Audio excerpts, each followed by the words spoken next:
I took on the task to help my buddy Thomas with this car. This is an M5 E28 replica, perfect condition and a really thorough and professional refurbish. So we're gonna take it through to see the electrical issues we face and we solve. So we have stuff like taillights, fan, wipers, all the lights actually, and central locking, and of course starting it up. That's also something that not work at the moment. So tag along and we'll see what we can do.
All of you who knows a little bit or something about E28s, you also know that this car is the iconic one.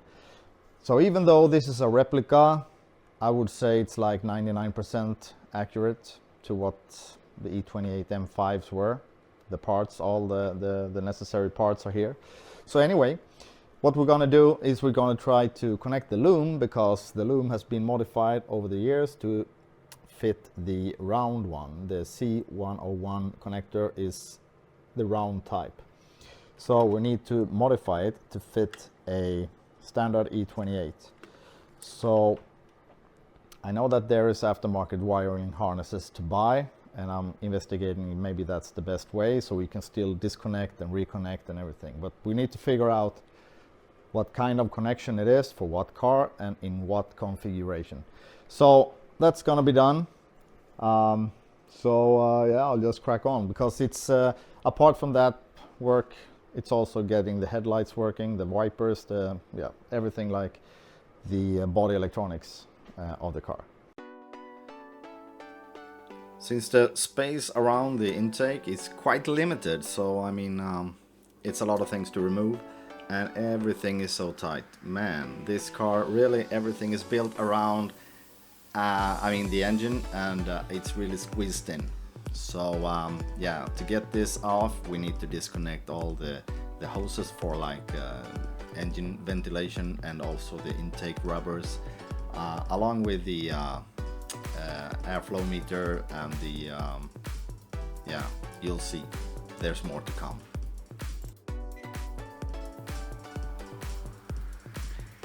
This is when I realized there's even more things to remove, like the hydraulics for the brake pressure, and the power brake system, and next up, yeah, of course, the expansion chamber for the water cooler.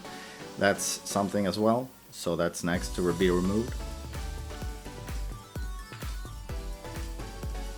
Luckily it's coming off quite easy, so it's not a lot of work, but you know, there's things all the time you face one after another, and now, yeah, it seems like it should be loose, and it is. However, the intake plenum, this air box, is bigger underneath than on top, so we need to remove the intake, like on the first 3 cylinders at least, to be able to like angle it up and squeeze it up through the engine, yeah, So that's what I'm doing right now. On the later engines like the S38, B36 and the B38, the intakes are quite important to get them right because they are like angled in different angles. However, on the M88 like this one, it isn't. So, but nevertheless, I number them up with a piece of tape so I get them back where they were from beginning.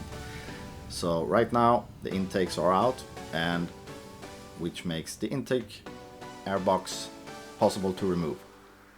So the next thing to do is to release the harness as it is, which means the diagnostic plug and the airflow meter is in the front. And that's because the S38 has the battery in the back and the airbox for the air filter in the front where the battery is normally located, so that's why.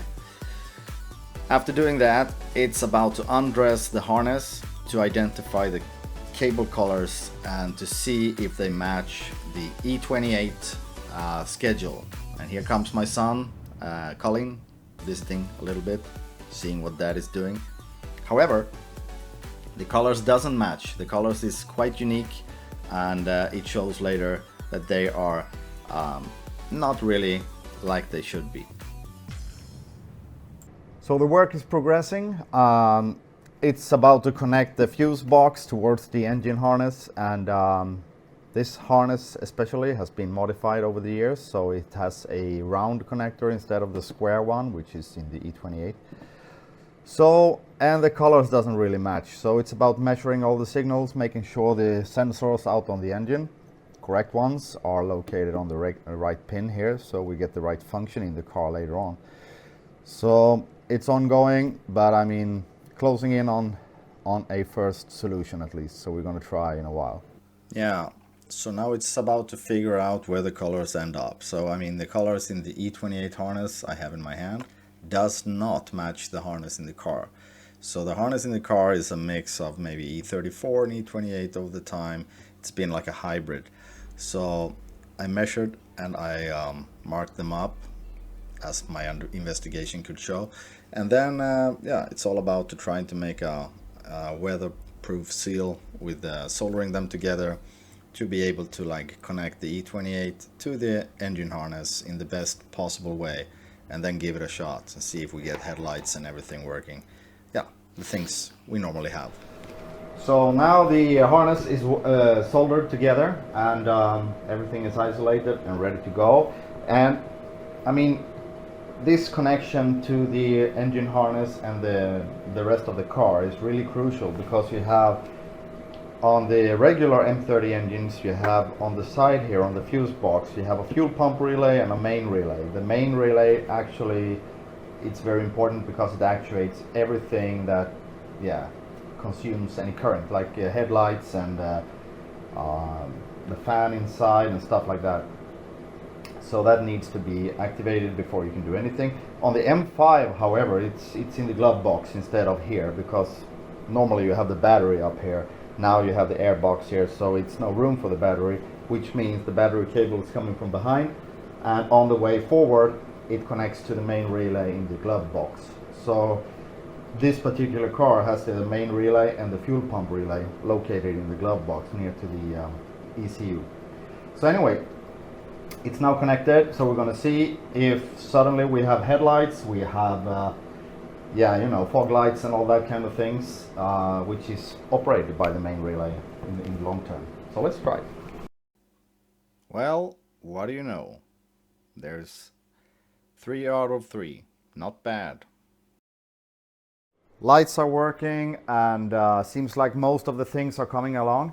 So what we're going to continue to do is like the reverse lights not working, and we have the fan still not running. So I'm going to check those out before we actually try to turn the engine over, because that's also never done on this car. It's a fresh build, so there's a lot of things to check along the way.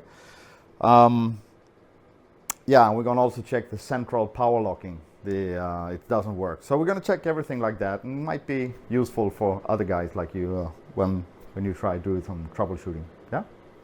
One thing to check when it comes to the fan is to first locate the fuse for it. And we have like here, let's see, blower, heater blower. It's here, 25 amps. So we're gonna see if we have some voltage on that one. If we don't, well, we do. There is power on both sides of the fuse. So that's not the problem. There is use. So then we continue to the next thing. Next thing is to check. Let's open the cover up here to see if there is actually anything coming to the motor, because it's quite common that the motor itself is dead. So let's check that out. So we're gonna untighten the several small screws here so we can reach in and check for ourselves.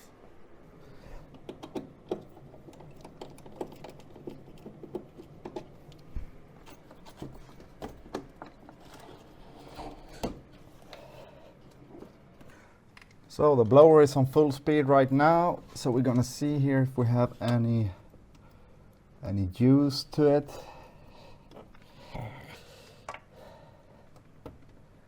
Nope.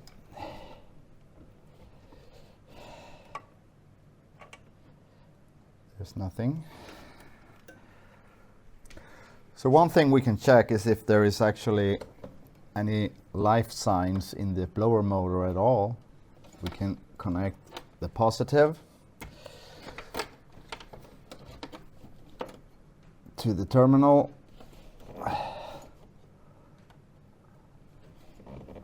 Like that. And then we use this fuse.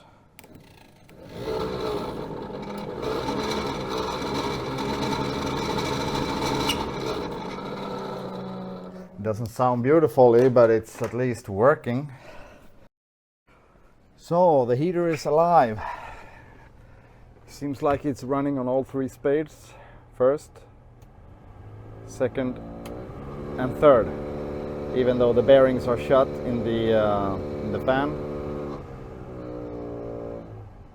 And the problem was this is the outlet going to the fan in the engine bay, and it was a little bit oxidated. So by jerking it a little bit, this cable is going on to the firewall and up to the fan motor. So now it's running and perfect. So we can leave that aside and go straight for the reverse lights.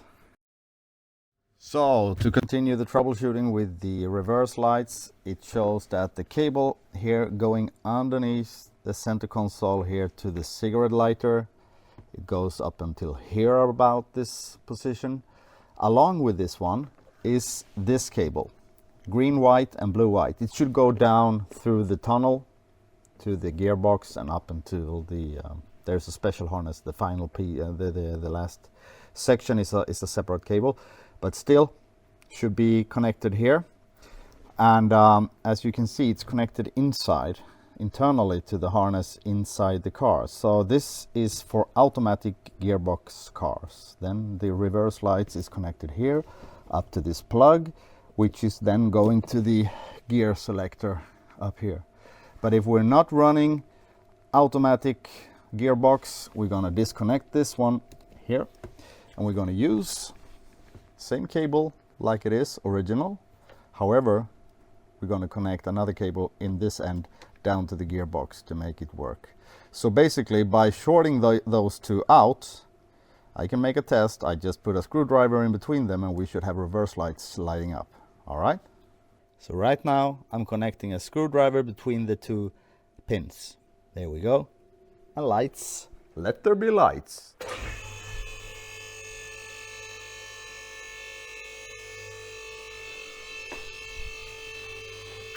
All right, the car is up. So let's check underneath. Lights on. Yeah, you just have to see this condition underneath here. It's quite remarkable. It's like new. Everything from like transmission and undercarriage to exhaust. Yeah, it's beautiful. It's a piece of art. Anyway, I managed to realize we do have the reverse light connector sitting up there. I don't know if it's possible to see. Yeah, you can see it. it's not connected. So we'll need to attach a cable to this one, leading it up through the grommet where you have the shifter coming up in the cabin. So all the way around across should be a cable leading up there, and in the inside under the center console there should be a wire to connect. So this reverse connection, this reverse backup light switch closes when you put in reverse. So like I said, this is the cable coming up here, going underneath the car. So instead of using this together with the automatic gearbox thingy, I'm going to use it together with the manual gearbox, which means I manufactured a cable with the right colors. So I'm going to put this towards this connector like that, and then this is going under the car, connecting to the gear switch, this reverse taillight switch on the gearbox. So this is what I'm going to do now. I'll make a little hole in the grommet to push the cable through and then connect it underneath.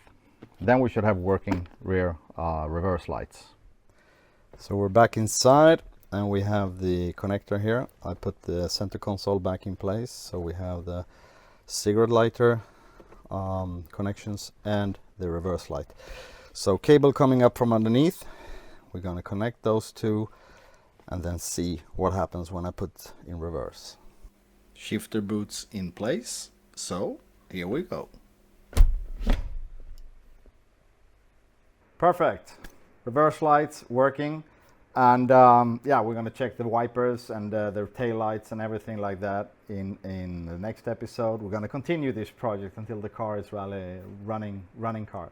So the next thing to do is to crank the engine and see if we have a spark, to see if, like, yeah, the harness and the box and everything, the ECU, I mean, it's really communicating and everything. So yeah, let's try it. Let's crank it up and see if we have a spark on this baby.